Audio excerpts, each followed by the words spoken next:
Don't know what this is, but it feels good. Standing in that dress, she looks real good. She looks over, we move closer. But I know, when the night is through, that I'm in Baton Blue. I'm in Baton Blue.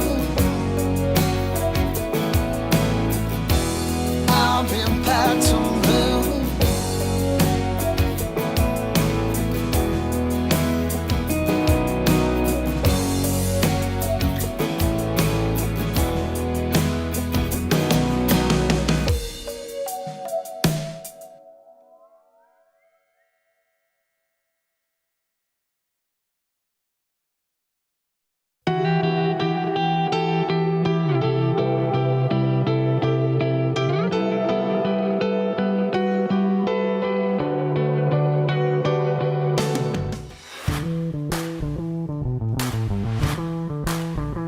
You're listening to the Jams and Coffee Morning Show with your host, Brad Brock.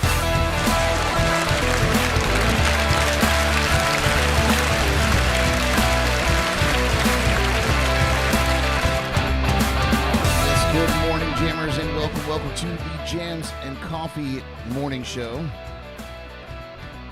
I am your host, Brad Brock, and I thank you for joining me here this morning, Wednesday morning, January 4th, 2023. Still getting used to that. That's okay. I'm sure by December of this year, I'll be quite used to it, and it'll all be good. All be good. I don't know. I might have asked this earlier, but how long does it take you guys to stop writing 2022 or whatever the previous year was? It takes me a little bit. I had to write a bank slip just yesterday, and I ruined it because I wrote the wrong thing. Oh, what are you going to do? Appreciate you joining me there over on YouTube or Facebook or listening in on our companion internet radio station, JNC Radio. You can tune into on our website, jncpodcast.com, or on the Live365 Radio App, available for free from your favorite app store, or on Roku. How about that? So, yeah, thanks for joining me. Yeah, sorry, YouTubers. It took a little bit for the stream to get started. Technical snafus, man, when you're multi-streaming and basically an idiot like myself, things happen. But we got it going. At least it's working. At least I decided to check to make sure it was working. I noticed something was amiss. But what's not amiss is this weather here on the Treasure Coast this morning. Beautiful stuff here. This morning we got temperatures in the low to mid 70s for the Palm Beaches and the low to mid 60s along the Treasure Coast here. Patchy fog was possible this morning, but looks like it's all cleared up by now. This afternoon we're going to see highs in the low to mid 80s, partly sunny with a couple of late day showers and storms possible. Tomorrow we got highs in the low to mid 80s with a mix of sun and clouds and a few late day showers and storms, mainly along the Treasure Coast here. So, typical Florida weather, it seems. We also have Phillips' JNC Irrelevant Weather Report, brought to you by Chesser Custom Designs, laser etching and engraving. This is for all of you in or around or planning to go to Tennessee today. Coming out of Tennessee, Phillips says after a day of storms and heavy rains all day yesterday, and overnight thunderstorms, some accompanied by strong, damaging winds along with tornado watches throughout the state up there in Tennessee. He said the morning is beginning a little cooler, but still low and mid-60s across the board with dry, cooler air moving in as the day goes on, bringing the temperatures, feel-like temperatures down, as well as overnight lows near freezing again. The cooler temps tomorrow with only hitting them near 50 degrees for the next few days with overnights down into freezing marks. But he said, what can you say? It's Tennessee. If you aren't happy with it, the weather today, stick around and it'll change tomorrow. Yep, sounds like Florida. You know, it'll be beautiful and sunny, and then 5 minutes later it's torrential downpours. Such is life. Such is life. Got a few national days to kick off your morning here.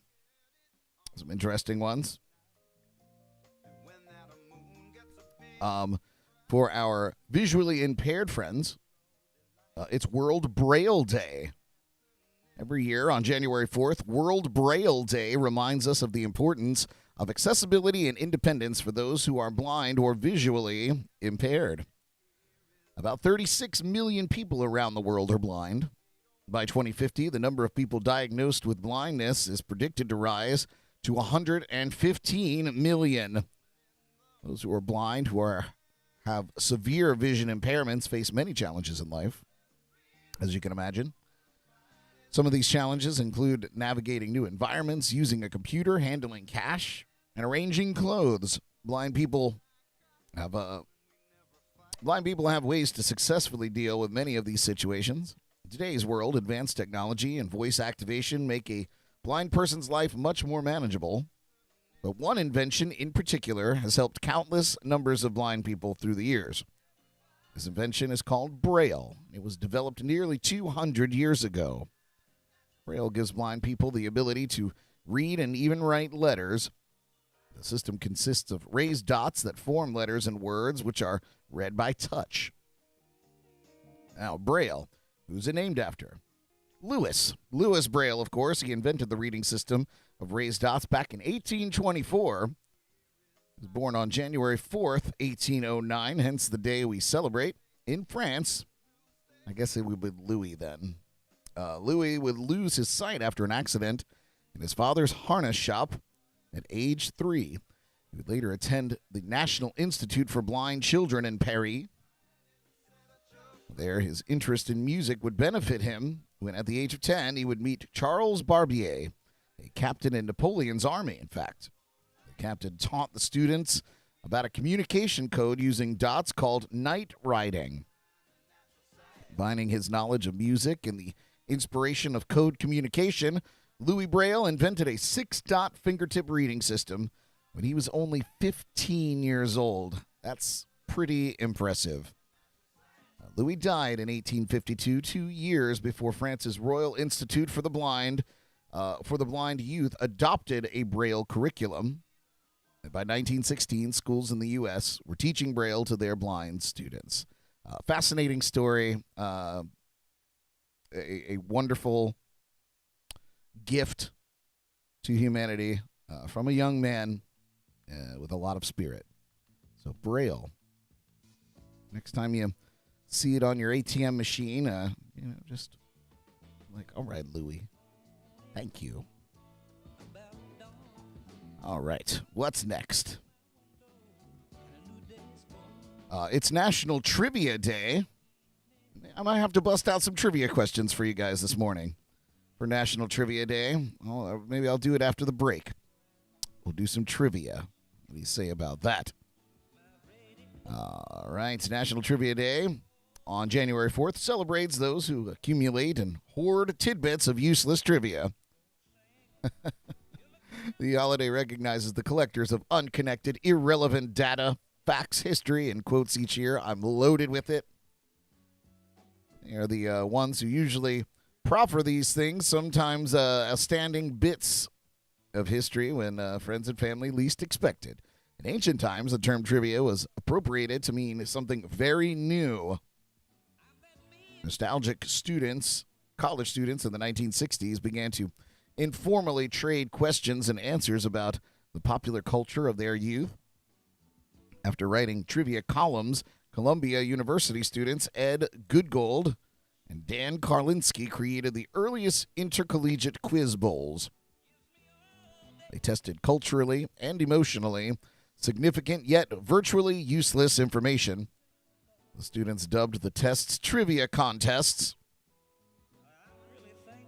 They later published Trivia, the first book treating trivia in the revolutionary new sense. This book also achieved a ranking on the New York Times bestseller list. Over time, the word trivia has come to refer to obscure and arcane bits of dry knowledge. It also refers to nostalgic remembrances of pop culture. North America, Trivial Pursuit peaked in 1984 when consumers bought over 20 million games. And of course, who could forget the first season of the popular television show Jeopardy premiering March 30th, 1964. So there you go. National Trivia Day. We'll celebrate. I'll give you some questions. Let's see. What else do we have? Oh, here's a delicious one. Can't go a day without a delicious one. It's National Spaghetti Day. National Spaghetti Day of January 4th offers an opportunity to pick your sauce and add it to that long, thin, cylindrical pasta of Italian and Sicilian origin. Usually made from semolina flour, this pasta has been a worldwide favorite for ages and loved, of course, by millions. There are various pasta dishes based on spaghetti. And the sauce determines most of them, really. Some examples include spaghetti alla carbonara, garlic and oil, tomato sauce, meat sauce, bolognese, Alfredo sauce, clam sauce, or other sauces. In addition, we traditionally serve spaghetti dishes topped with grated hard cheeses such as Romano, Parmesan, and Grana Padano. The word spaghetti is plural for the Italian word spaghetto, which is a diminutive of spago, meaning thin string or twine. American restaurants offered spaghetti around the end of the 19th century as spaghetti Italienne, which is believed to have consisted of noodles cooked past al dente, a mild tomato sauce flavored with easily found spices and vegetables such as cloves, bay leaves, and garlic. Decades later, of course, cooks added oregano and basil to many of these recipes. Spaghetto. That's right, Paul. He said, yeah, that's a rough neighborhood.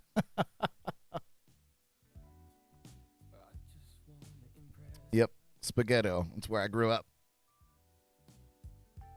All right, we got one more day, and this is an interesting one because I need you to listen to the sound of my voice. I have props because you're getting very, very sleepy. You're getting very, very sleepy. You want to subscribe to our YouTube channel. You want to subscribe to our Patreon page. It is World Hypnotism Day. World Hypnotism Day on January 4th promotes the truth and benefits of hypnotism. The day also aims to remove myths and misconceptions about hypnotism. Kind of like what I just did there. Hypnosis is defined as a state of highly focused attention, usually associated with relaxation and heightened suggestibility. While some describe hypnotism as being in a trance, the person credited with developing a method for hypnosis is Franz Mesmer. He was a German doctor who specialized in astronomy. Born in 1734, his development of hypnotism coincided with the Enlightenment and Age of Reason in the 18th century. Many religious people believed hypnotism was steeped in the occult.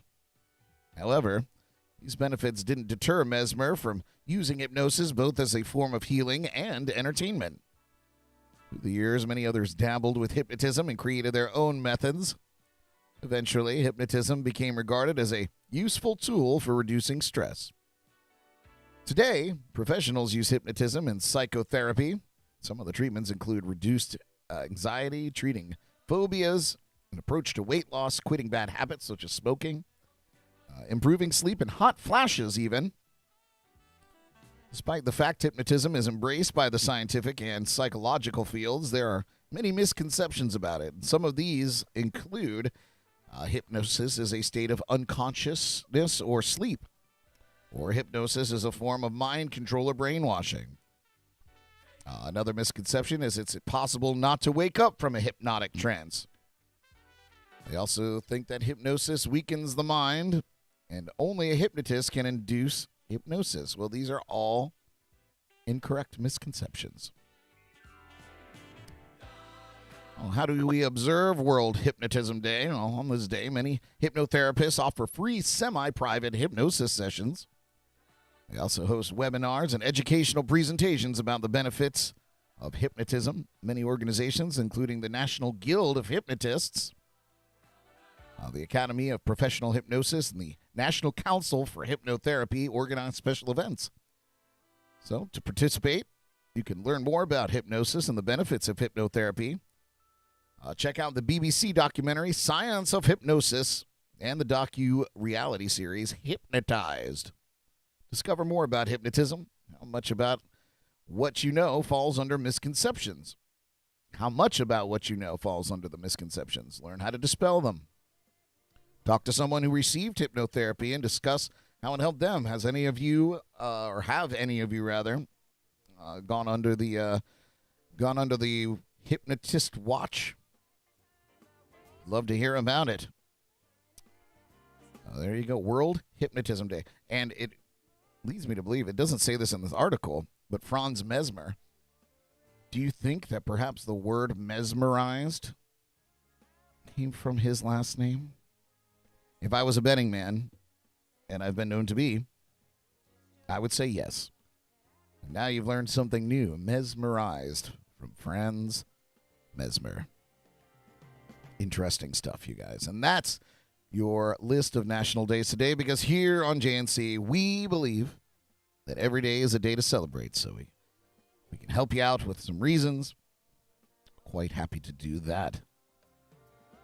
And Keith the Hat Guy, thanks for tuning in, Keith. Good to see you this morning.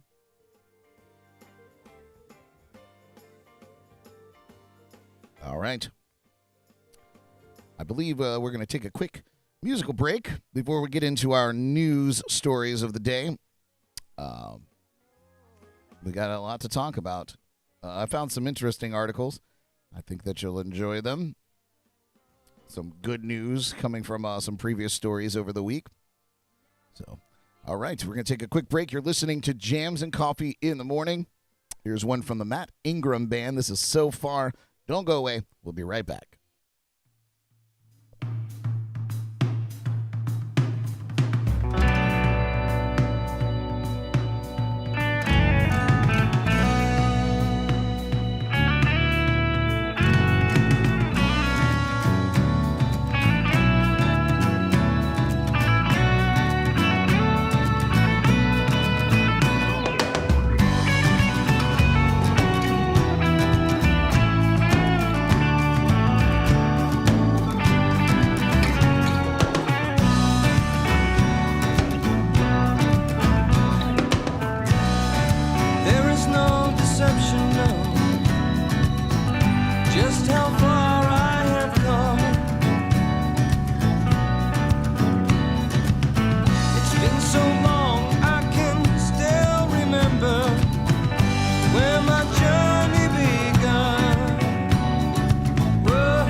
are back. Jams and Coffee in the Morning. Thank you for tuning in. That was Matt Ingram with So Far, of course. And you can catch Matt performing around town here on the Treasure Coast. He's amazing. We had an interview with him, it seems like probably 2 years ago now. But you can check that out on our Jams and Cocktails YouTube channel, which you're probably watching this on, and just scroll down and find out. It was a wonderful interview. He's got a really incredible story, and just a super nice guy, and really, really talented. So get out there and check out Matt Ingram Around Town. And while you're there, go ahead and subscribe right there. Subscribe to our YouTube channel. Hit the bell for notifications whenever we're doing these live things. Yeah, he's great. All right, you guys, we got some news stories here for you. Some local news here in South Florida. I just found this story interesting altogether. So, I don't know how I feel about it. So please feel free to throw your opinion in the chats and comments and discuss among yourselves even, because I don't know. I don't know how to feel. But here's the first story, local story here in South Florida. The headline reads, a man cited after dog died to look like Pikachu from the Pokemon. I don't know. Here's the story. A South Florida man's been cited after his dog was dying to look like Pikachu from the Pokemon franchise during a Miami Heat game last week. Owner of the dog, Eric Torres, told NBC WTVJ, it's made NBA history because nobody's ever seen a Pikachu dog sitting next to an NBA player before. But the Pomeranian's fur color had already caught the attention of the Miami-Dade County Animal Services during an inspection of Torres's Doral puppy store. I'm sorry, Doral. That's another thing that we've learned recently. Doral is the name of that city. And this was last month.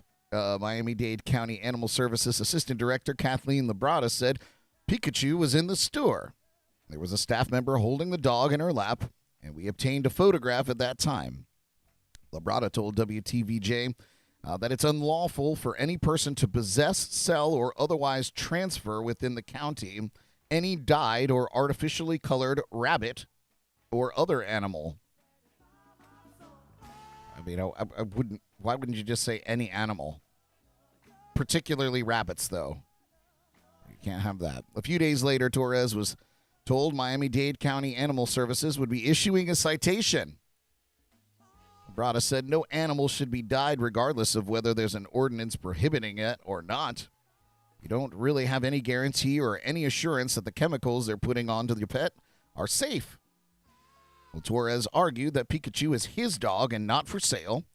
He said he bought a bottle of dye that is safe for consumption, and he intends to appeal the citation, which carries a fine of about $200.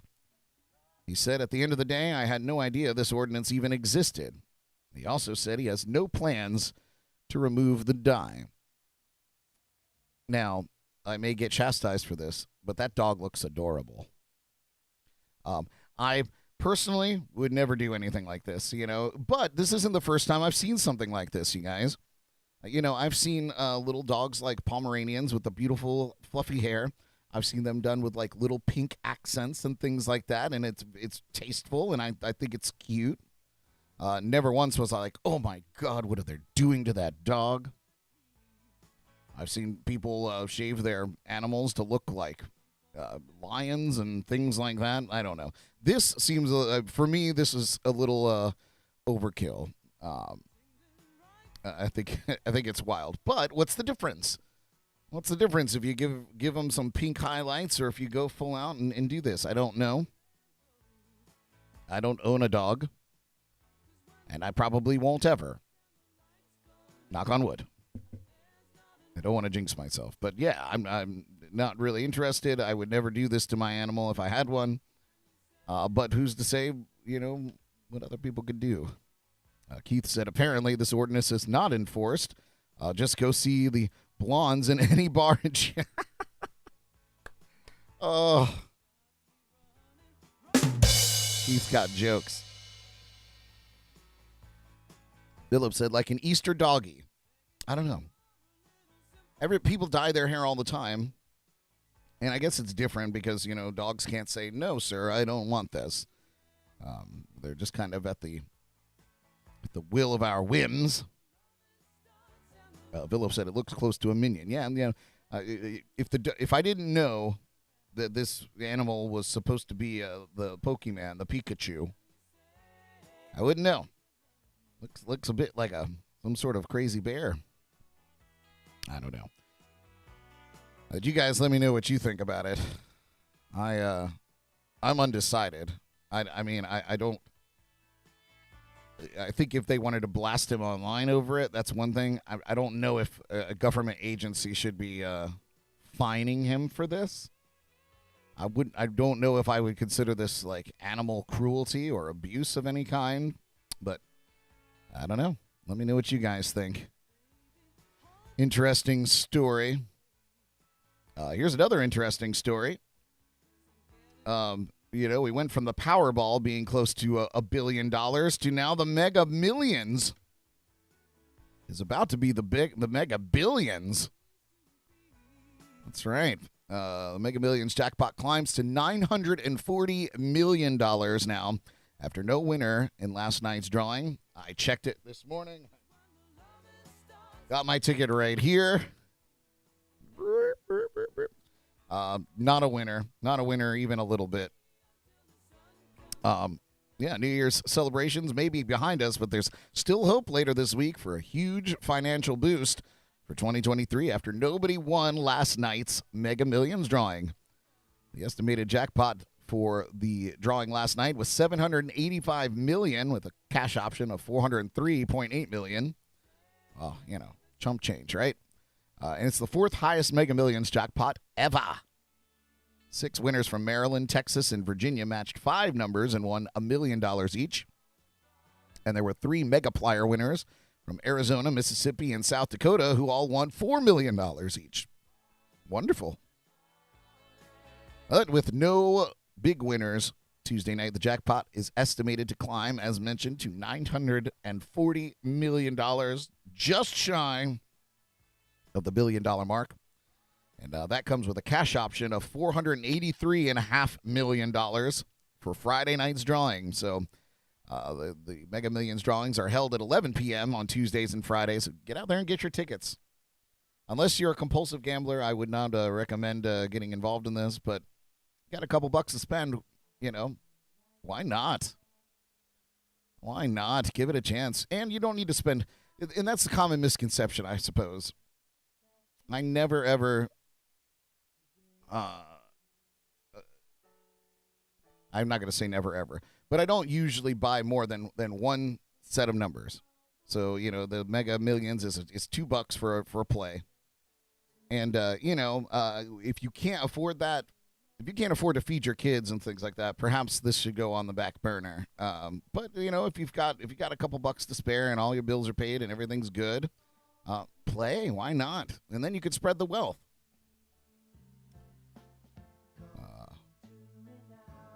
Philip said $940 million. I'd probably cut back to part-time if we win. He said, I imagine you might. Keith said government lottery tickets are a special tax on people who aren't good at math. That's true. He said, but sure, buy one and go for it. 2 is a tax. That's right. You're absolutely right, Keith. All you need to do is buy one. The numbers are as random as you get, and I always do the quick picks. Because I feel like anything that I pick is not random enough,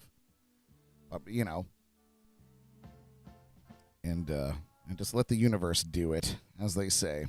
When you have no explanation, it's, I'll just put it in the hands of God or the hands of the universe. Hence the video playing in the background. Just putting it out there. And it's true. The odds are not good. However, I did do some research, Keith, and I found, because I was looking, I was like, what game has the best odds of winning anything? It certainly won't be some mega huge jackpot. But what lottery game has the best odds of hitting? And the truth is, here in Florida, it's the Fantasy 5 draw. I mean, it's still random chance, but the odds are because less people play, and the drawings are more frequent. So I play that, and they allow you to go in. You can almost for the same price, you can get multiple draws on the same set of numbers and whatever. And so I play that one. I find that fun to check that in the mornings. But yeah, Keith said, I'll be back in a bit, headed to 7-Eleven. You got to play to win. I've said that on this show before. My grandfather used to say, bless his heart, probably played the lottery for 50 years and never won a single thing ever. But he always said, you can't win if you don't play. Well, there you go. Mega Millions, $940 million up for grabs for Friday's drawing. I'll get my ticket, that's for sure. All right, next on the list here, and some more good news. Billy Idol. Billy Idol is going to be honored this week with a star on the Hollywood Walk of Fame. About time. Billy Idol will be the first celebrity honored with a star on the Hollywood Walk of Fame in 2023. Idol's star will fittingly be placed at 6201 Hollywood Boulevard outside the Amoeba Music. In a ceremony Thursday, January 5th, the star will be the 27, I don't even know how to say this number, 2,743rd put on the Walk of Fame. It's early, you guys. What was that saying about being bad at math, Keith? And that's this. The Walk of Fame producer, Anna Martinez, says, since the beginning of his career, Billy Idol has held the hearts of many of his fans who will finally be able to sit and visit his star and witness his induction into the Walk of Fame. Fellow rocker Henry Rollins is among the notable artists scheduled to participate in the ceremony. Idol, of course, is one of punk rock's first mainstream icons, and a string of pop hits in the 80s made him one of the first MTV megastars. 45 years since his first single, Idol remains as productive as ever with new EPs. The Roadside and The Cage issued in each of the past 2 years. And let me tell you what, I saw a video of a very recent performance, just an acoustic performance of Billy Idol performing recently. My man, he's still got it. His voice is as crisp and strong as ever. Some will say, like, he's not a great singer, but, like, he's consistent. You have some singers that just don't sound like they used to. And it's so good. So good. Glad to have him around. Billy Idol. Philip said, eyes without a face, or was it how about a date? Yep. He said, he also said, I remember the early days of MTV and watching his rocking and fist pumping. Dude is a rocker. Yeah, man. He brought punk rock into the mainstream, and still at it. Good stuff. Good stuff. All right, Billy Idol. What do you got next here? Oh, some more good news. I love days like this. I feel like the last couple of days it's just been bad news up and down. But Jeremy Renner, of course, we've been talking about him the last couple of days, has shared his first photo since the snowplowing accident. Not looking so good, but looking alive, and that's important. Hawkeye star Jeremy Renner thanked well-wishers for their kind words in his first post to social media since his New Year's Day snowplowing accident. In a short post to Instagram where he shared a selfie reflecting some facial bruising, Renner wrote, thank you all for your kind words. I'm too messed up to type, but I send love to all of you. Earlier on Tuesday, Samantha Mast, Renner's publicist, provided more details on the accident that landed Renner in the hospital, saying the actor was near his Nevada home clearing driveways prior to the incident. Renner was moving snow from a private driveway on Sunday so that his family members could depart his residence after they celebrated the holidays together. His rep added, members of Renner's family were with him when the accident occurred. She went on to say, Jeremy is making positive progress and is awake, talking, and in good spirits. He remains in the ICU in critical but stable condition. He is overwhelmed by the showing of love and support.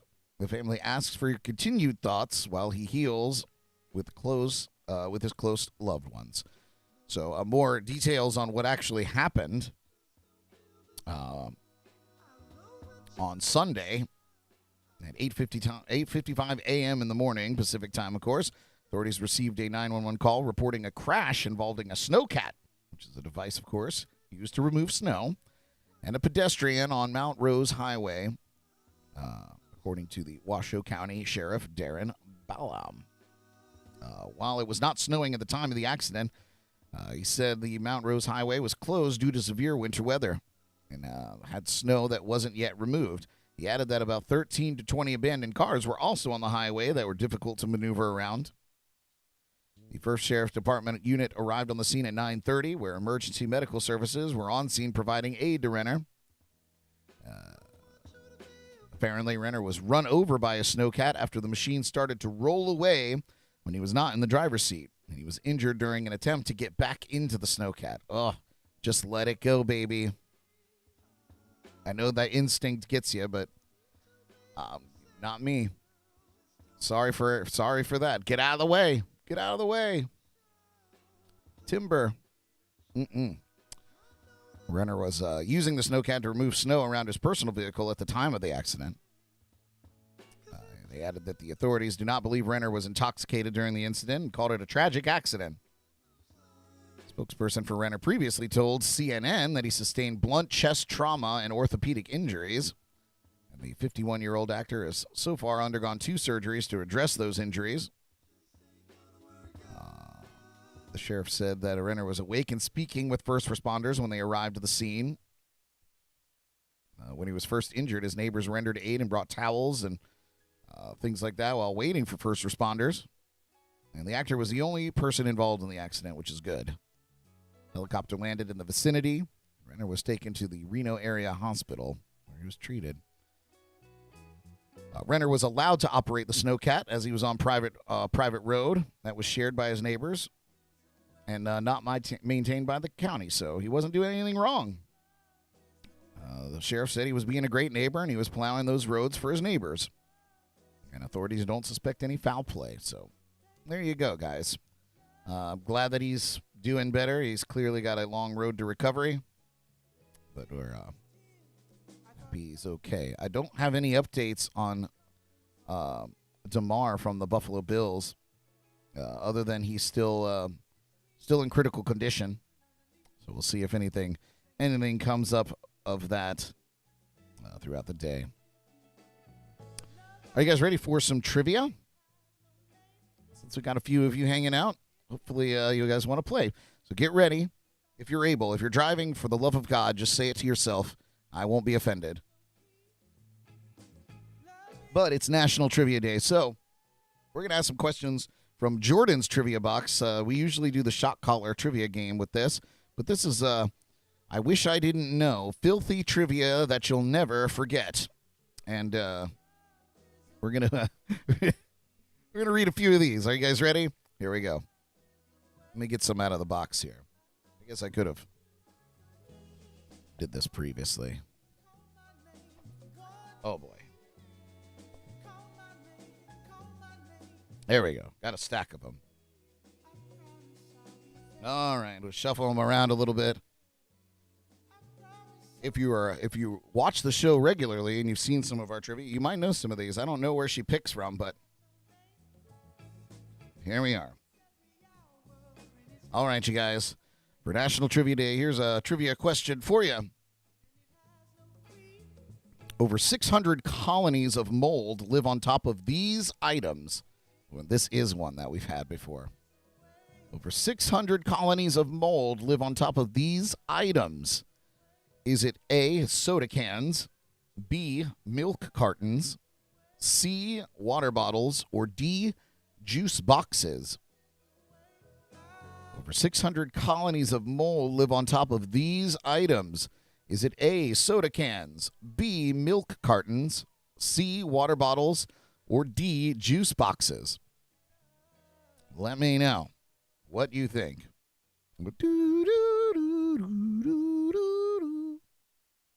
It's going to make you rethink some of these products, isn't it?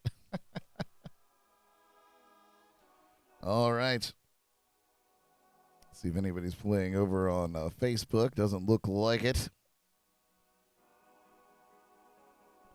All right. So everybody's saying juice. Everybody's saying D, juice.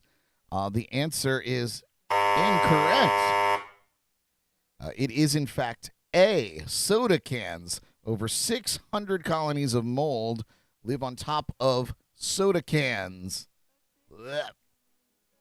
That's why you should always either pour it into a glass or wipe that rim off before you get into it. Blech. I know. You're learning something new today. All right. Here's another question. We'll do a couple more, and then we'll move on.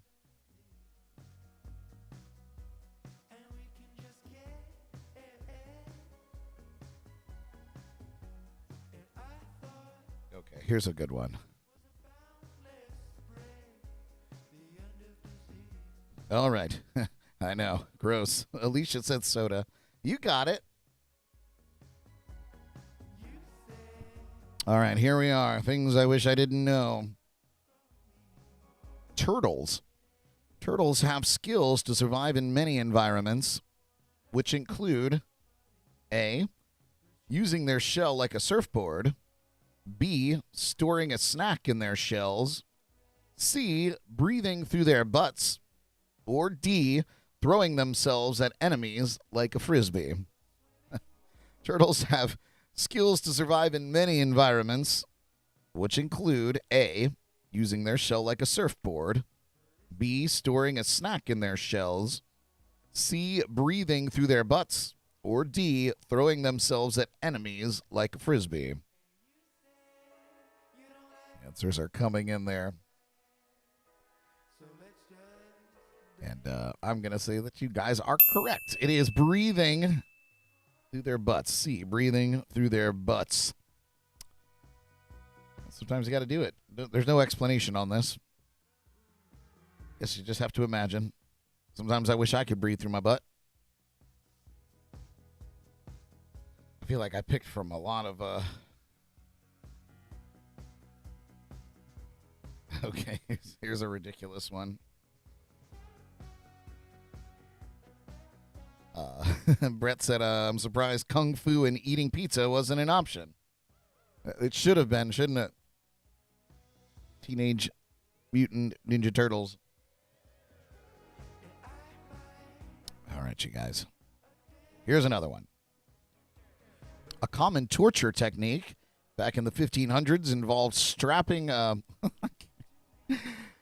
A common torture technique back in the 1500s involved trapping live rats under a bowl on top of a person's stomach, and then A, tapping on the bowl so the rats go crazy, B, heating the bowl so the rats try to eat their way out, C, strapping the bowl down so the rats can claw their way to freedom, or D, smothering the rest of the body in cheese and then releasing the rats.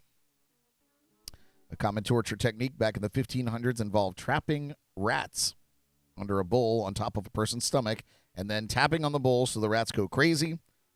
B, heating the bowl so the rats try to eat their way out. C, strapping the bowl down so the rats can claw their way to freedom. Or D, smothering the rest of the body in sweet cheese and then releasing the rats. Keith said men can only exhale through their butts. That is accurate. That is accurate. All right. Everybody's coming in with B, which is heating the bowl so the rats try to eat their way out, and that is absolutely correct. What a terrible, man. What a time to be alive. Torture. Glad it doesn't happen here in this house. Sure, it happens in other parts of the world. All right, I got one more for you guys. Here's a good one. All right, final question for National Trivia Day, or World Trivia Day, I think it is. All right. Without even knowing it, each year the average person eats 2 pounds of what? A, bugs. B, chocolate. C, hair. Or D, plastic.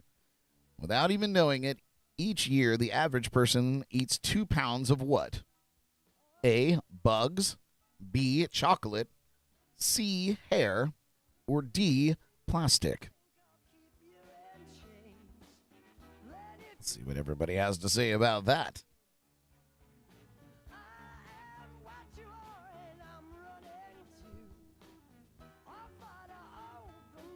All right. Brett saying hair. Any other takers? Philip says bugs. Brett says for Kim, it's roofies. Yeah. Probably for me, too. Oh, boy. You guys are wild. Alicia says hair. Hair is not the right answer. No. It is bugs. Philip got it there. Bugs. Without even knowing it, each year the average person eats 2 pounds of bugs. Oh, my God. Gross. All right, good job, you guys.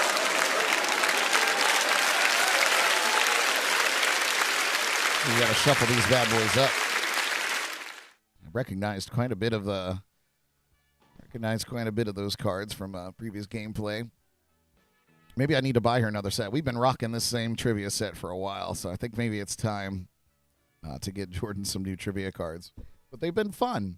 I noticed that anytime we play, she's got to rifle through them more.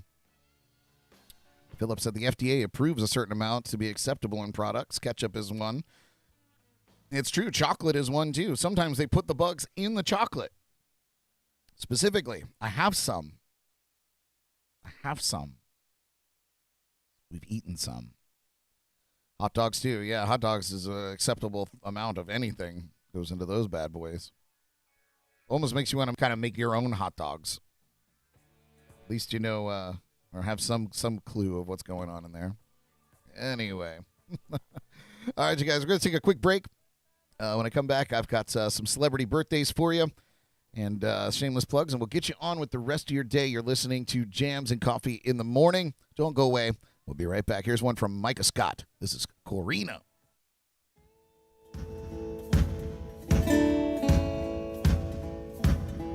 I got a bird, wanna whistle. Baby's got a bird, honey's got a bird, we'll sing. My baby's got a bird, honey's got a bird, we'll sing. But without my Corina, I sure don't mean a natural thing.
back to the show.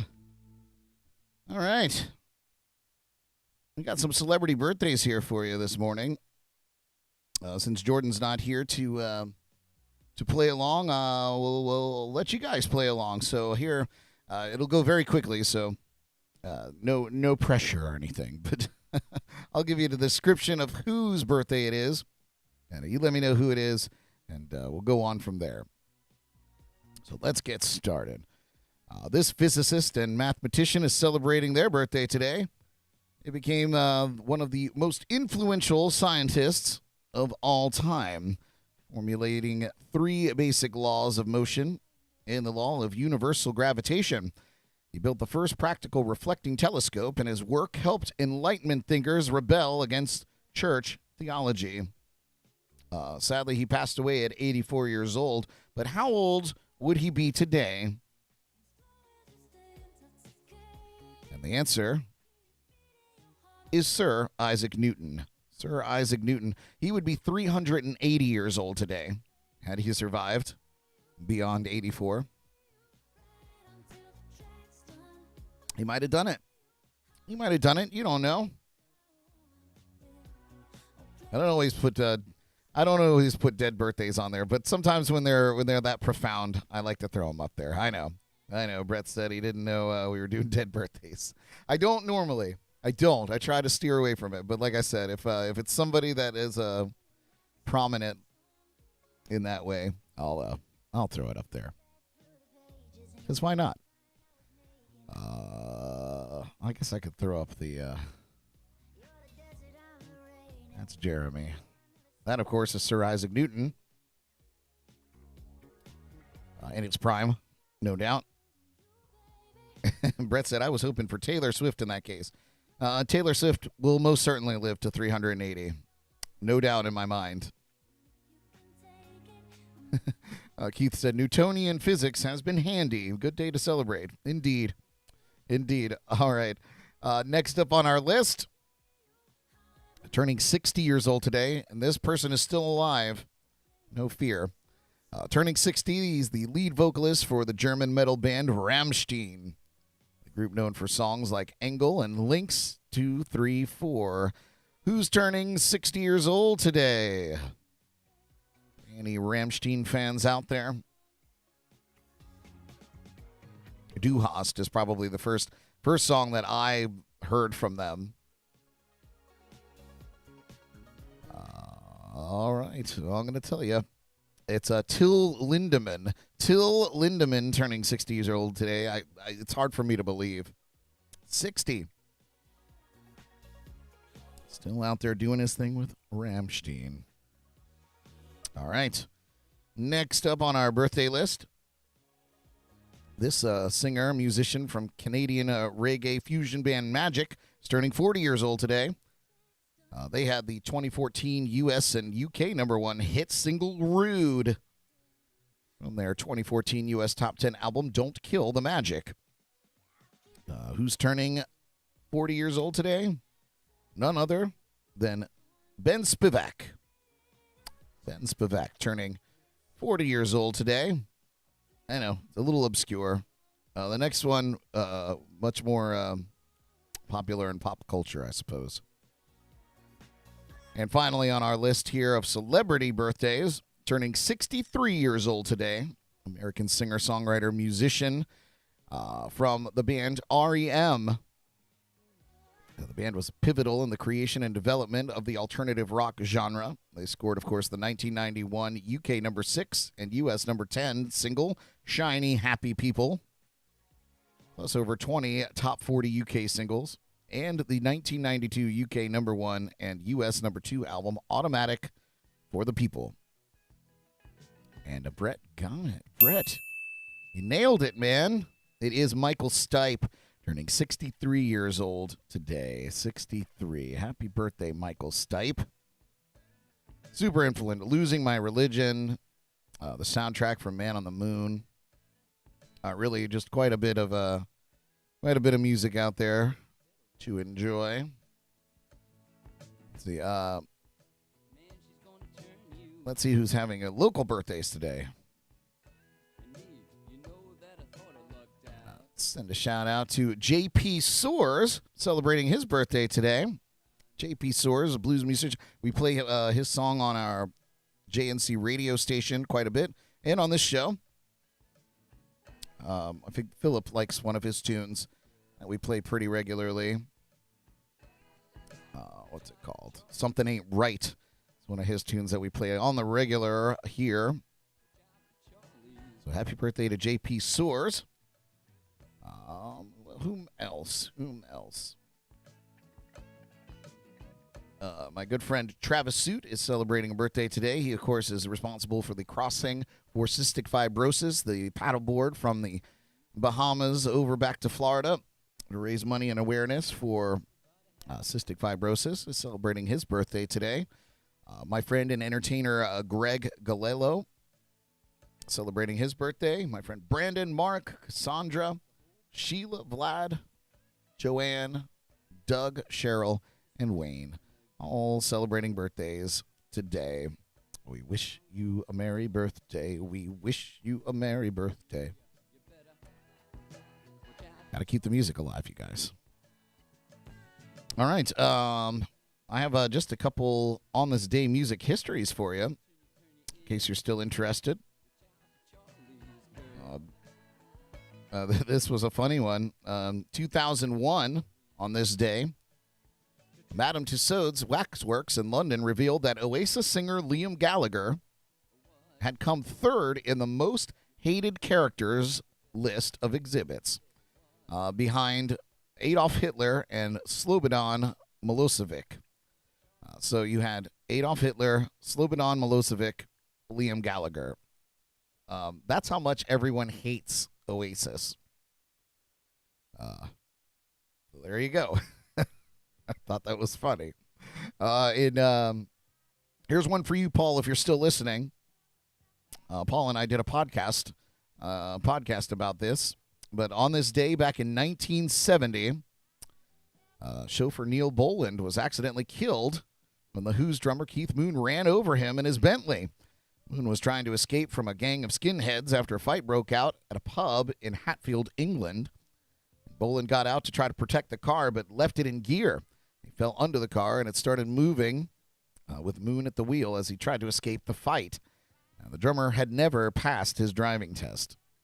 Very unfortunate evening for all involved, and has been noted as one of the reasons, one of the many reasons why Keith Moon had his downward spiral that left him dead early in life.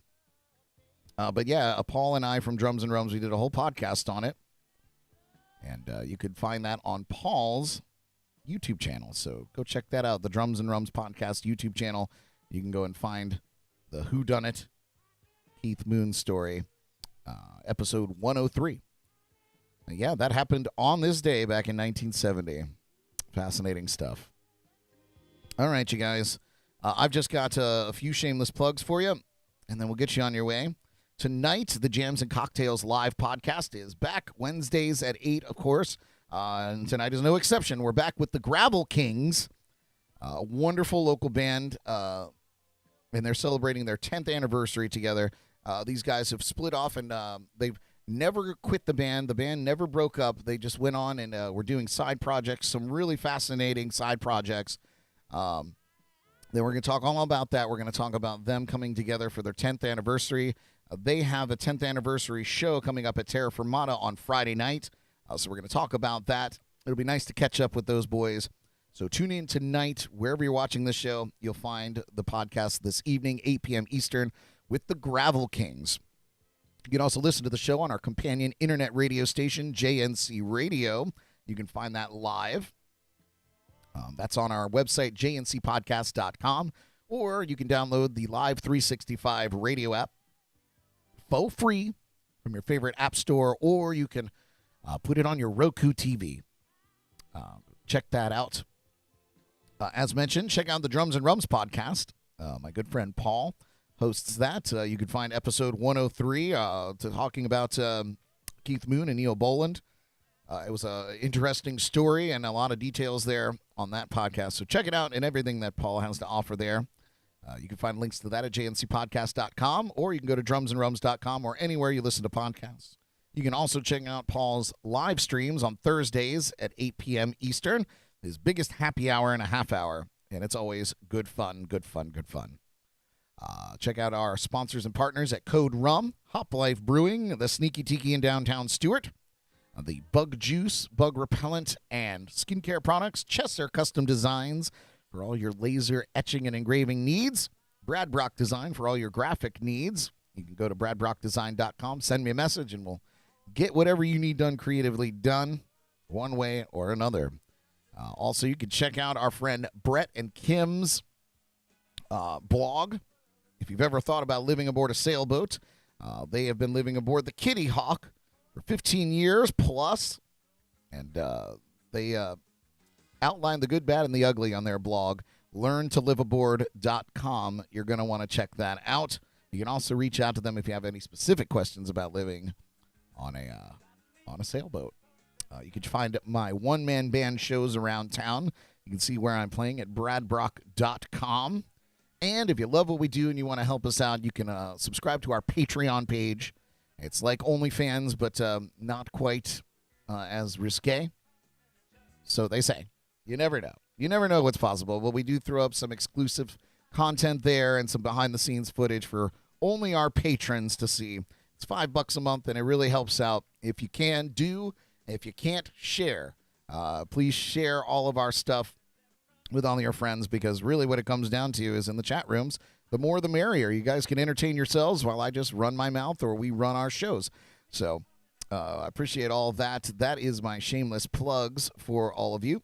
And that does it for the morning show. We'll be back tonight, 8 p.m. Eastern, for the Jams and Cocktails live podcast. Very excited, again, to hang out with the Gravel Kings. And thank you so much for hanging with me this morning. You make my mornings bright and give me a reason to get my ass out of bed every morning. So whatever you do, do it with a smile. We'll see you tonight. Broadcasting live from the JNC Lounge. I'm Brad Brock. I love you. Bye. Tune in again tomorrow morning for the latest local buzz, national headlines, music news, and more on JNC in the Morning, right here on Facebook and YouTube.